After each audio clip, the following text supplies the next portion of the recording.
Bonsoir, merci de nous retrouver sur TV Sud pour le journal. Dans les titres de ce mardi 18 octobre, cours d'eau asséchés, nappes phréatiques touchées, la sécheresse frappe le Gard. La préfecture annonce des mesures de restriction sévères. Retour sur l'investiture de François Hollande à l'issue de la primaire socialiste. L'heure est au rassemblement au PS. Qu'en est-il dans l'Hérault ? Et puis recherche, il y a urgence. La Fondation de l'Avenir veut mobiliser les donateurs pour aider les labos. Illustration à Montpellier. Puis on terminera ce journal avec un nouveau festival de spectacles vivants dans la région Gard en Seine. Et on commence ce journal avec cette marche blanche en mémoire de Lise Bonafous. Cet après-midi à Béziers, plus de 2000 personnes ont rendu hommage à l'enseignante du lycée Jean Moulin qui s'est suicidée la semaine dernière dans la cour de l'établissement. Amis, élèves et parents enseignants venus de tout le département. Ils se sont recueillis au lycée Jean Moulin avant de rejoindre les allées Paul Riquet où le cortège a observé 5 minutes de silence avant de crier en chœur « Plus jamais ça ».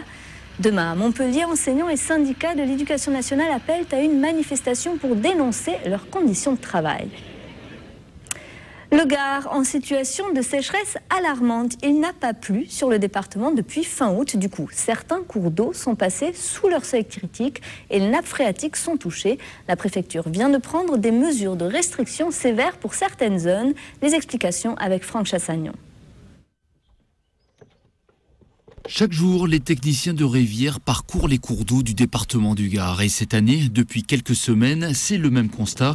Les rivières atteignent des niveaux anormalement bas pour la saison. On se trouve sur un secteur où, en 2002, lors de la crue de septembre 2002, les eaux passaient en dessus de ce pont. Et on se trouve actuellement dans une période où il n'y a pas du tout d'eau dans le lit du Gardon. À la même époque. À la même époque, voire même un peu plus tard, puisqu'on se trouve à la mi-octobre. Depuis 2 mois, la pluie n'est pas tombée dans la région. Ici, le Gardon est à sec. La situation est préoccupante. Hier soir, le préfet a décidé de prendre des mesures de restriction d'usage de l'eau, jamais déclenchées jusqu'alors. Ce qui est rentré en crise, vraiment, avec des assecs prononcés, c'est le bassin versant amont de la 16, le bassin versant amont des Gardons, ainsi qu'une partie donc, qui alimente la Dourbie qui ne coule pas chez nous.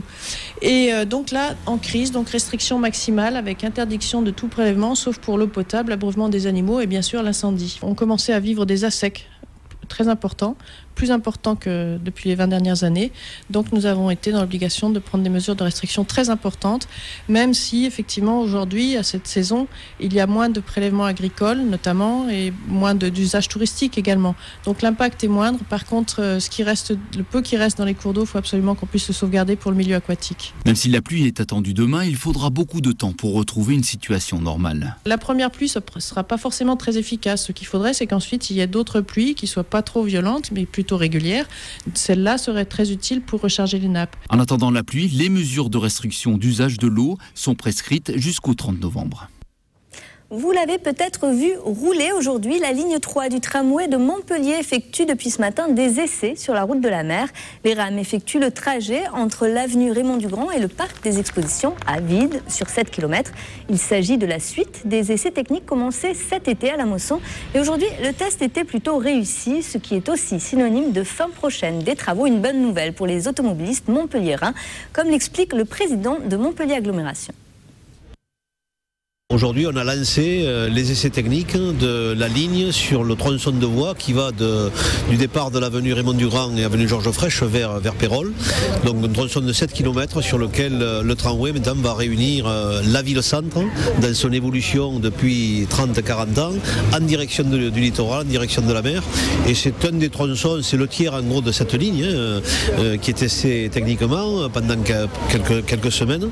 De même que vont l'être pendant 3 mois la finalisation des travaux, des travaux sur la plateforme et également la mise en place du mobilier, des équipements de station sur les 3 premiers mois de l'année. Et la mise en service officielle de la ligne 3 du tramway, ce sera le 6 avril 2012 en même temps que la ligne 4. Le domaine municipal de la Pompignane est à vendre dans le cadre du réaménagement du quartier. La mairie de Montpellier vient d'annoncer qu'elle cède le site qui comprend un bois et des locaux désaffectés. Une annonce immobilière plutôt surprenante puisque l'agglomération de Montpellier s'est portée acquéreur du site cet été.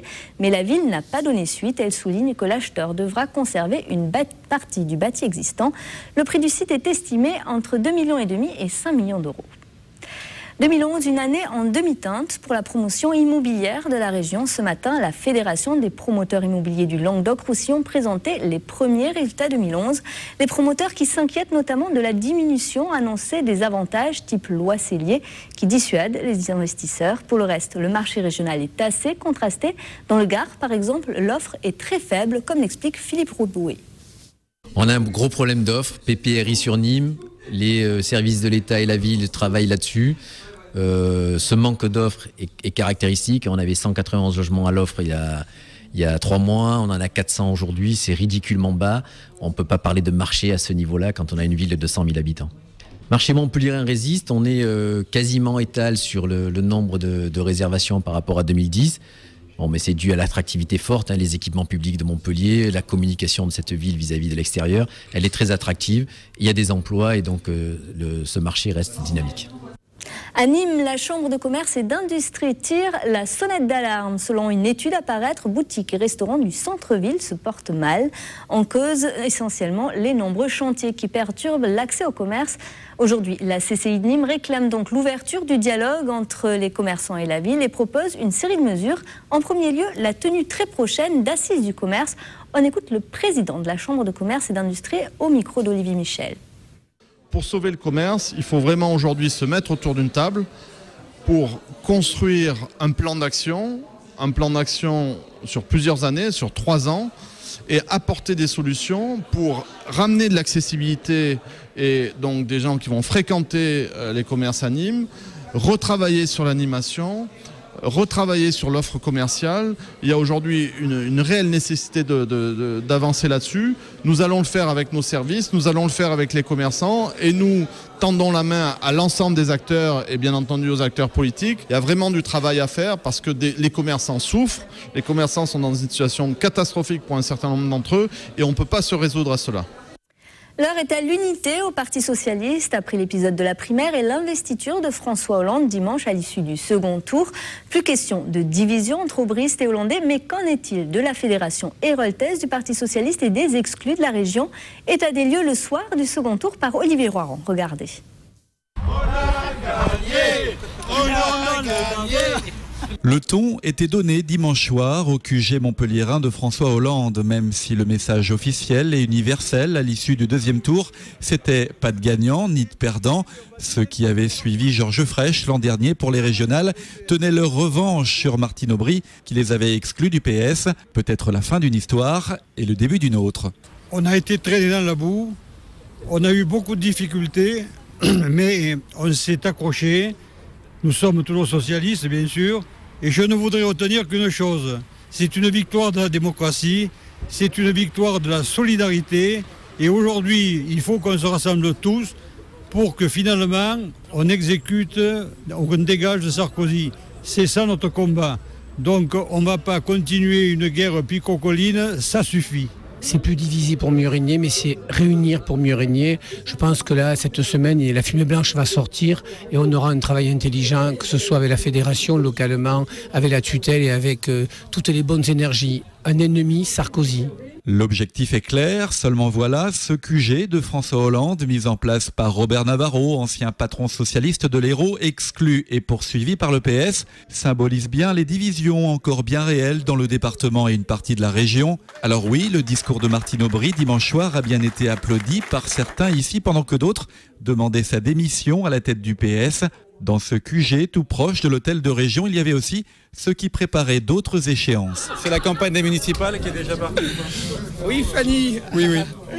Et on absolument. Chez Robert. Quant au chef de file des exclus, Robert Navarro, il fit une déclaration sur le thème du rassemblement, des mots choisis avec quand même une mise au point. Moi, je ne revendique pas ma réintégration immédiate, je ne l'ai jamais revendiqué.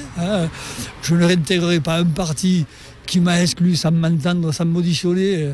Je suis, moi, socialiste de cœur avec tous mes amis. Je n'ai pas besoin d'avoir une carte pour que les socialistes me suivent. Restent 2 exclus du PS, très silencieux dimanche. 2 nouveaux sénateurs, le Lozérien Alain Bertrand et le président de région Christian Bourquin, toujours pas réintégrés malgré des négociations actives. Le feuilleton socialiste du Languedoc-Roussillon n'est pas terminé.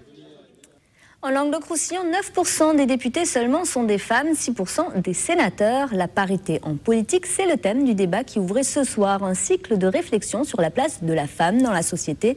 Des conférences débats ouvertes à tous. Prochain rendez-vous le 2 novembre à l'hôtel de l'agglomération de Montpellier. Le thème, les violences faites aux femmes. Pourra-t-on un jour régénérer le cartilage des articulations à Montpellier? Une unité de recherche de l'INSERM, l'Institut national de la santé et de la recherche médicale, travaille sur le sujet. Elle fait partie des unités mises en avant cette semaine par la Fondation de l'Avenir pour alerter sur le manque de moyens de la recherche médicale. Alexandre Clabaud. Dans ce laboratoire de l'INSERM installé au CHU Saint-Éloi, la recherche sur le traitement des maladies articulaires a fait un vrai bond en avant.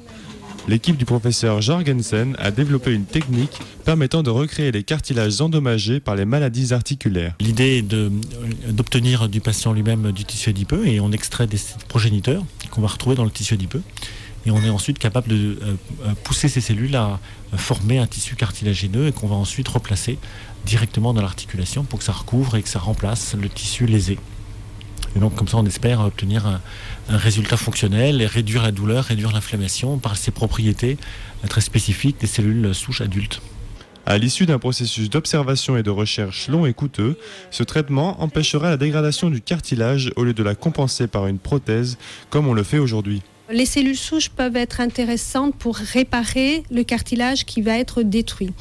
Donc à l'heure actuelle, le cartilage n'étant pas capable de se régénérer, ce qu'on va proposer de manière ultime aux patients, ça va être une pose de prothèse. Or la pose de prothèse a une durée de vie limitée dans le temps et il faut intervenir régulièrement pour éventuellement changer cette prothèse. L'intérêt des cellules souches, c'est qu'elles vont pouvoir intervenir avant qu'il y ait une dégradation importante de ce cartilage. Des essais cliniques vont être mis en place pour valider la sécurité sanitaire et les résultats de cette technique qui pourrait à terme changer la vie de nombreux patients. En mode culture maintenant pour terminer avec le lancement de Gare en scène. Ce nouveau festival doit mettre en avant le spectacle vivant. Au programme des concerts, de la danse, du théâtre et même des marionnettes. Ça se passe au Pont du Gard du 2 au 6 novembre. C'est la fin de cette édition. Vous pouvez retrouver ce journal sur notre site internet tvsud.fr. Prochain rendez-vous avec l'actu demain à 12h30. Passez une excellente soirée sur TV Sud.